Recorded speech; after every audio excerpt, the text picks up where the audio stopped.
Bismillahirrahmanirrahim. Starting with the very first topic, that is cracking of petroleum. Crack करना, किसी चीज़ को तोड़ने को बोलते हैं. पेट्रोलियम हमने क्या पढ़ा? रिफाइंड मिनरल ऑयल,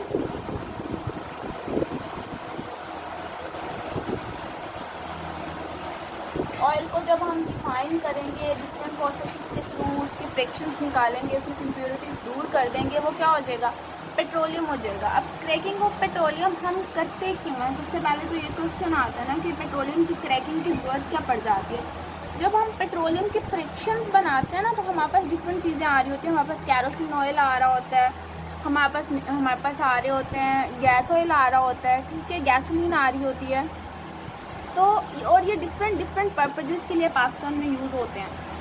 तो जो इनमें से सबसे ज़्यादा यूज़ होने वाली चीज़ है दैट इज़ गैसोलीन. गैसोलीन क्या है? ये पेट्रोल जो ये हम यूज़ कर रहे हैं अपनी गाड़ियों में, ठीक है, इग्निशन के लिए, कम्बस्चन इंजन्स में जो यूज़ होता है वो गैसोलीन है. और जब हम पेट्रोलियम की क्रैकिंग करते हैं ना, जब हम पेट्रोलियम को रिफाइन करते हैं, उसमें से डिफरेंट फ्रैक्शंस निकालते हैं, तो हमारे पास जस्ट 20% गैसोलीन आती है.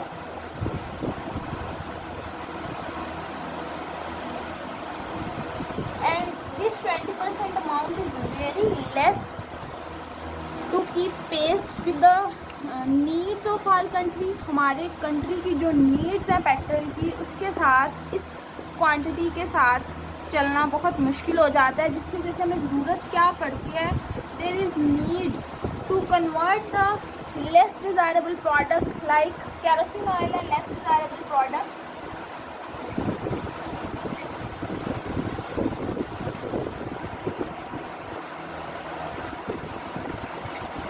क्या क्या है इसमें? कैरोसिन ऑयल है, इसमें हमारे पास गैस ऑयल है, ठीक है. ये सारी चीज़ें कहाँ से आ रही हैं? ये मैं दोबारा बता रही हूँ कि रिफाइंड मिनरल ऑयल को हमने क्या कहा? पेट्रोलियम. इस पेट्रोलियम से जब हम डिफरेंट फ्रैक्शंस लेते हैं तो हमारे पास डिफरेंट फ्रैक्शंस आती हैं. That can be gasoline, that can be kerosene oil, that can be gas oil. और उसमें से कुछ ऐसी हैं जो ज़्यादा यूज़ होती हैं और कुछ ऐसी हैं जो कम यूज़ होती हैं. लाइक जो गैसोलीन है, जैसे कि मैंने बताया, पेट्रोल जो हम गाड़ियों में यूज़ करते हैं, तो उसका यूज़ बहुत ज़्यादा है हमारी डेली लाइफ में. बाइक्स में यूज़ होता है, गाड़ियों में यूज़ होता है, कमर्शियल पर्पज़ पे जो ट्रांसपोर्ट यूज़ हो रही है उसमें यूज़ होता है.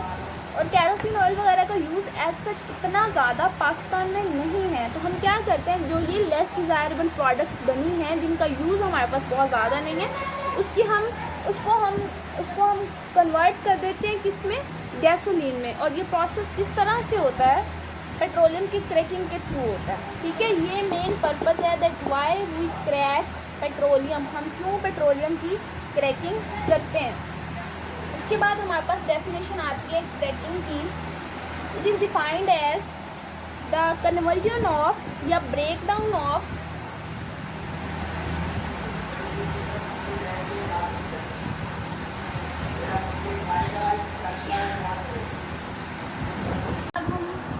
डेफिनेशन करेंगे क्रैकिंग की. क्रैकिंग क्या होता है? तोड़ना. हमें उसका वर्ड ही मीन बता रहे हैं. क्रैक हम डेली लाइफ में ये वर्ड यूज़ करते हैं. तो क्रैकिंग क्या होती है? Break down of higher hydrocarbons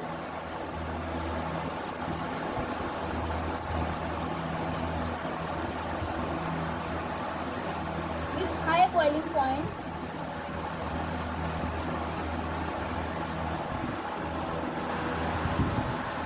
अब यहाँ पे जो हायर हाइड्रोकार्बन है, उनका ये मतलब नहीं है कि उनकी हाइट ज़्यादा है. इसका मतलब ये है कि उनमें कार्बन नंबर ज़्यादा है, ठीक है. कार्बन स्केलेटन में जो कार्बन नंबर है वो ज़्यादा है, जिसकी वजह से हम उनको हायर हाइड्रोकार्बन कहते हैं. उनके बॉइलिंग पॉइंट्स हाई होते हैं क्योंकि उनमें जो नंबर ऑफ ब्रांचेस हैं, ठीक है, वो ज़्यादा हैं. कार्बन की बॉन्ड ज़्यादा हैं, तो जिसकी वजह से उनको तोड़ने के लिए भी ज़्यादा एनर्जी चाहिए. Into a variety of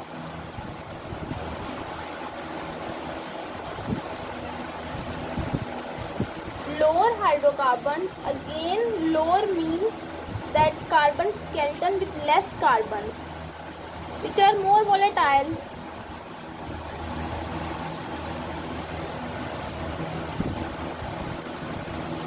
More volatile volatile का मतलब है जो जल्दी वेपर्स में कन्वर्ट हो जाएगा, विद मतलब क्या हुआ, लो बॉइलिंग पॉइंट्स हो जाएंगे।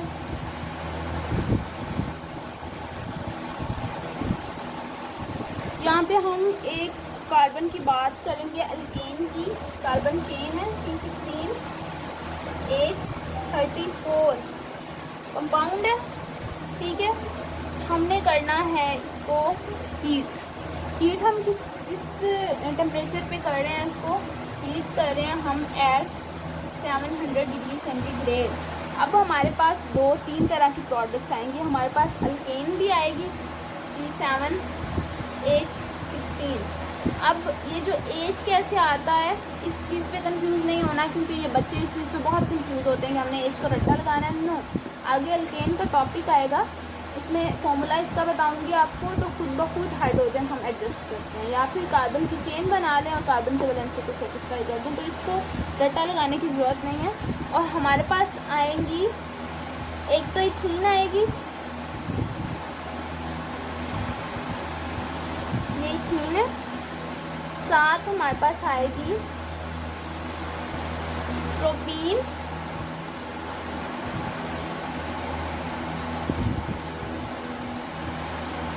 ठीक है। ये इथीन है और ये प्रोपीन है। अगर नाम, वैसे तो मैट्रिक में ये कॉन्सेप्ट्स हैं, लेकिन अगर नाम परेशान कर रहे हैं तो परेशान नहीं होना, क्योंकि नेक्स्ट पूरे का पूरा चैप्टर इन्हीं पे बेस करता है। तो ये आपके इंशाल्लाह फिंगर टिप्स पे होंगे। अब जो हमारी कंसंट्रेट करने वाली बात यहाँ पे है वो क्या है, ये क्या है, ये अल्केन है। कार्बन के स्केलेटन में जिसमें सिंगल बॉन्ड होता है हम उसको अल्केन कहते हैं, और कार्बन के स्केलेटन में जिसमें डबल बॉन्ड होता है हम उसको अल्कीन कह रहे होते हैं। समझ आ रही है ना बात। तो हमें क्या मिला, अल्केन भी मिले, हमें अल्कीन भी मिले।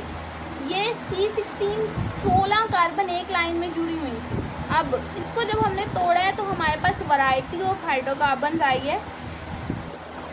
7 कार्बन अलग हो गए हैं, 2 कार्बन अलग हो गए हैं, 6 ये हो जाएंगे टोटल, और 3 कार्बन के अलग हो गए हैं। मतलब वैरायटी आई है जिसमें हाइड्रोकार्बन की छोटी छोटी चेन है। अब जितने हाई बॉइलिंग पॉइंट 16 कार्बन जुड़े हुए थे उनके सब जॉइंट्स को अलग अलग करना इट वॉज डिफ़िकल्ट। तो जितने हाई बॉइलिंग पॉइंट इसके होंगे उतने हाई इनके कभी भी नहीं होंगे, क्योंकि इनके पास इतना जॉइनिंग मार्जिन ही नहीं है। समझ आ रही है ना बात। ये 16 कार्बन थे, 34 हाइड्रोजन जुड़े हुए थे, सबको एक एक करके तोड़ना, एक दूसरे से अलग करना इट वॉज डिफ़िकल्ट। लेकिन यहाँ पे वही कार्बन 7 हो गए हैं और हाइड्रोजन 16 हो गए हैं, तो उनके तोड़ने में इनसे कंपैरेटिवली बहुत कम टाइम लगेगा, जल्दी टूट जाएंगे। तो मतलब क्या हुआ, बॉइलिंग पॉइंट क्या हो गया, लो हो गया। और हमारे पास ये कंपोजिशन क्या आती है, अल्केन आएंगी, कौन सी अल्कीन आएगी, कौन से अल्केन आएंगे, ये डिपेंड करता है कि हम रिएक्शन कंडीशंस कौन सी यूज़ कर रहे हैं। इसके बाद 3 टाइप्स ऑफ क्रैकिंग हमारे पास आती हैं। सबसे पहले जो आती है दैट इज़ थर्मल क्रैकिंग। इसके आपने नाम से याद रखना है, थर्म का मतलब हीट होता है, तो हाई टेम्परेचर पे। जब हाई टेम्परेचर आपके माइंड में आए तो ऑटोमेटिकली आपके जहन में हाई प्रेशर भी आना चाहिए। तो the breaking down of high hydrocarbons in the presence of high temperature and pressure is called thermal cracking. Breaking of high, I am using abbreviation here, high hydrocarbons into lower hydrocarbons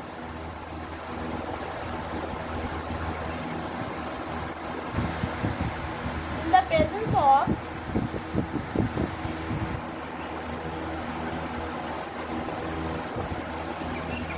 high temperature and high pressure। Temperature भी high और pressure भी high. मैंने जैसे कि कहा कि therm से आप लोगों को याद रहना चाहिए कि हीट है, हाई हीट याद रहेगी, तो आप लोगों को ये भी याद रहेगा कि प्रेशर भी हाई होगा। इसका पर्पस क्या है, किस लिए यूज़ करते हैं हम इसको, इससे जो हमें बेसिकली ज़्यादातर मिलती हैं वो इथीन और प्रोपीन मिलती हैं। Like we are heating it on high temperature, हमारे पास इथीन भी आई है, हमारे पास प्रोपीन भी आई है।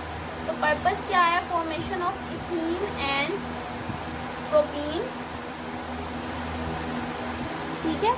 और जो इसका सेकेंड पर्पस है वो ये है कि अनसेचुरेटेड हाइड्रोकार्बन। अब अनसेचुरेटेड कौन से होते हैं, जिनमें डबल बॉन्ड प्रेजेंट होता है, जिनमें there is tendency to accept hydrogens, ठीक है, उनमें टेंडेंसी होती है कि वो हाइड्रोजन्स को एक्सेप्ट कर सकें। थर्मल क्रैकिंग के बाद जो नेक्स्ट हमारे पास आती है, this was 1 and this is 2, that is catalytic cracking. अब इसका नाम भी हमें बता रहा है कि ये किस टाइप की क्रैकिंग होगी। ये वो क्रैकिंग होगी जिसमें हम कैटलिस्ट यूज़ करेंगे, और हम यहाँ पे केमिस्ट्री में, बायो में इस चीज़ को पढ़ चुके हैं कि एंजाइम्स क्या करते हैं, they enhance the rate of reaction, reaction rate को ज़्यादा कर देते हैं, ठीक है। तो वो लो टेम्परेचर पे भी काम कर सकते हैं, ठीक है, और लो प्रेशर पे भी काम कर सकते हैं। अब हम इसी तरह से यहाँ पे जो कैटालिस्ट यूज़ होगा, एंजाइम की एग्जांपल मैंने कोट किया आपको वो एक चीज़ समझाने के लिए, ठीक है। एंजाइम का टेम्परेचर ऑप्टिमम होता है, हम जानते हैं, हम उस पर काम करते हैं सेम, लेकिन केमिकल रिएक्शन यहाँ पे इस तरह से होगा कि जो हम कैटालिस्ट देंगे वो रिएक्शन रेट को इतना इन्हेंस कर देगा कि हमें इतनी एक्सट्रीम कंडीशंस देने की ज़रूरत नहीं पड़ेगी, ना हमें ज़्यादा हाई टेम्परेचर देने की ज़रूरत पड़ेगी, ना हमें ज़्यादा हाई प्रेशर देने की ज़रूरत पड़ेगी। तो यहाँ पे क्या होगा, हम कैटालिस्ट यूज़ करते हैं at low temperature and low pressure. Hydrocarbons are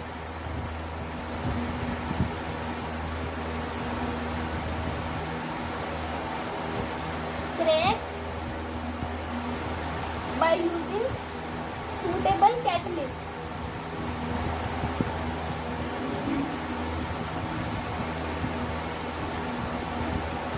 Like mostly जो यूज होता है, that is the combination of silica and alumina.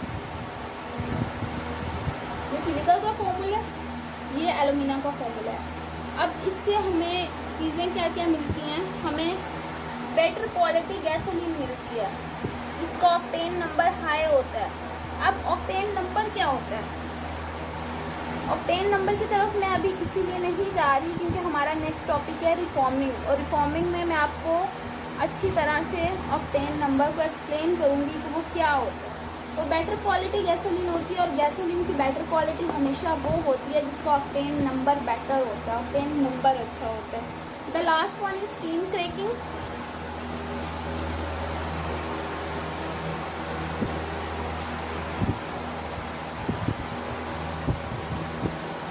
Last one की जब हम बात करते हैं तो ये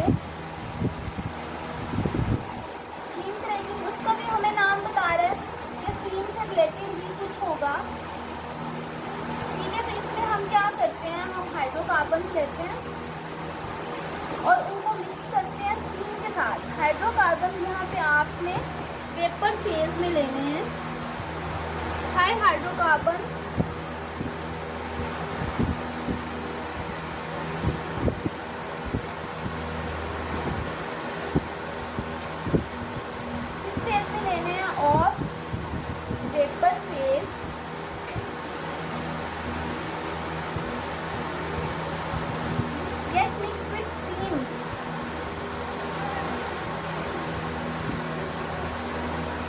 अब हमने यहाँ पे करना क्या है, स्टीम के साथ उनको मिक्स करना है और उनको हीट करना है। जो टेम्परेचर है वो हम काफ़ी ज़्यादा लाइक 900 डिग्री सेंटीग्रेड पर हम उनको हीट करेंगे, लेकिन शॉर्ट स्पैन के लिए, मतलब बहुत थोड़ी देर के लिए हमने उनको हीट करना और फिर फ़ौरन से उनको ठंडा कर लेना, ठीक है।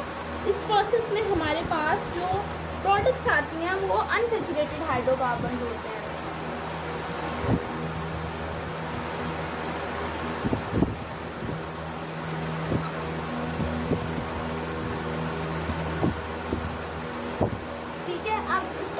एज अ होल बात करते हैं, cracking of petroleum as a whole is an important long question, board में लॉन्ग क्वेश्चन आता है।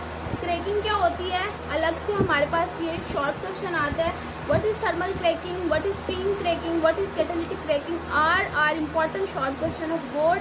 एज अ होल ये क्वेश्चन लॉन्ग में भी आता है, तो इम्पॉर्टेंट ये है। उसके बाद नीचे एक पैराग्राफ दिया हुआ है जिसमें ये मेंशन किया हुआ है कि क्रैकिंग में जस्ट हम हाइड्रोकार्बन को नहीं तोड़े, सिर्फ हम यही नहीं कि हमने गैसोलीन की क्वालिटी बेटर करनी है, बल्कि हमें उससे बहुत ज़्यादा दूसरी चीज़ें भी मिली हैं। वो इम्पोर्टेंट फोर्स है हमारे पास अल्कीन्स में इथीन हो सकती है, प्रोटीन हो सकती है, ब्यूटीन हो सकती है। इंपॉर्टेंट सोर्स है वो अल्केन्स का, इंपॉर्टेंट सोर्स है वो बेंजीन का, ठीक है।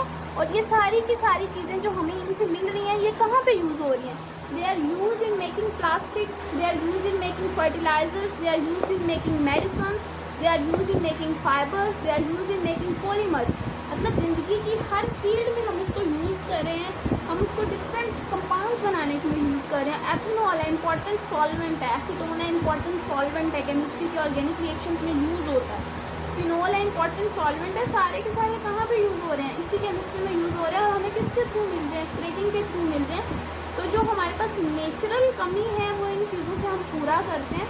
And it is a better source for countries like Pakistan which are in the developing situation right now. Important topic है, इसको अंडरस्टैंड करें, इसको अच्छे से याद करें, बोर्ड में बार बार रिपीट होते हैं। और कोई क्यूरी हो तो you are more than welcome to ask. अल्लाह हाफिज़।